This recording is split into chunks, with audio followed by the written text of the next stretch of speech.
From Washington, this is VOA News.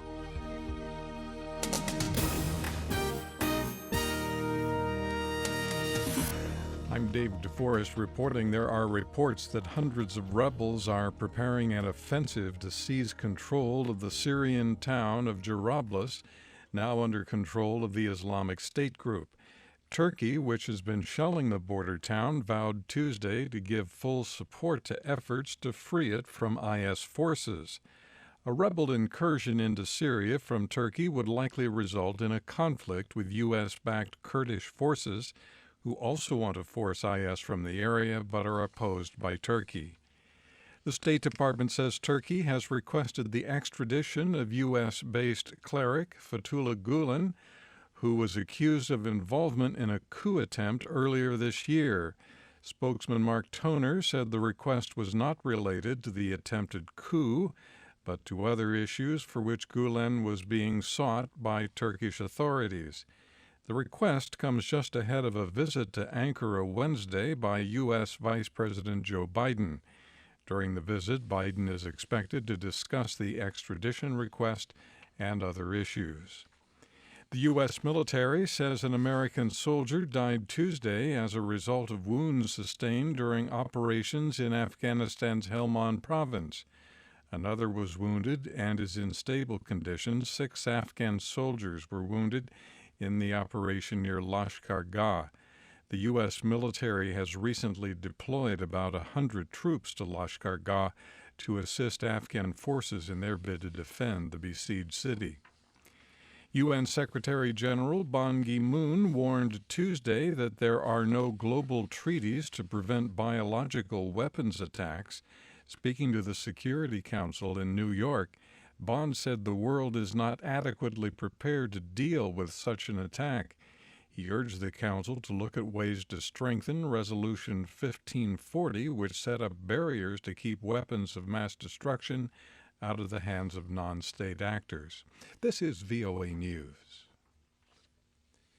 United Nations Chief Ban Ki-moon has appointed former Dutch General Patrick Kammert to investigate actions by UN peacekeepers in South Sudan's capital last month.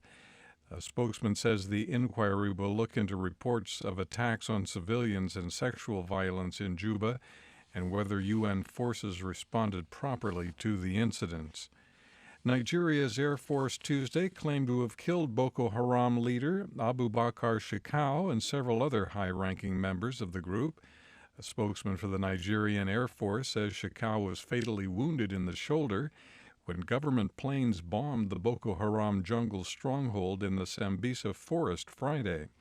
Boko Haram has not immediately responded to the claims. The World Health Organization and partners are scaling up emergency operations in northeast Nigeria to reach people affected by Boko Haram. Lisa Schlein takes a look. The World Health Organization recently declared northeastern Nigeria an organizational Grade 3 emergency. This is the highest emergency level ascribed to a humanitarian crisis, putting this region on a par with the dire situations in Syria, Yemen, Iraq, and South Sudan. WHO describes the health conditions and needs of 800,000 people who have only recently become accessible to the outside world as nothing short of catastrophic. Lisa Schlein, Geneva. On what is likely his last trip to Nigeria as Secretary of State, John Kerry told an audience at the palace of the nation's top Muslim leader that extremist groups will only be stopped when governments cut down on corruption and offer opportunities to their young people.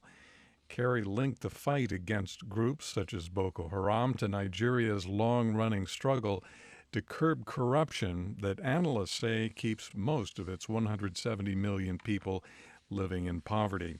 U.S. President Barack Obama today visited Louisiana, where floods have ravaged much of the southern part of the state. The president hoped to reassure flood victims that his administration has made recovery a top priority. I come here first and foremost to say that the prayers of the entire nation are with everybody who lost loved ones.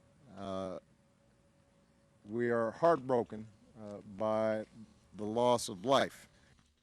Storms and floods earlier this month have claimed the lives of at least 13 people.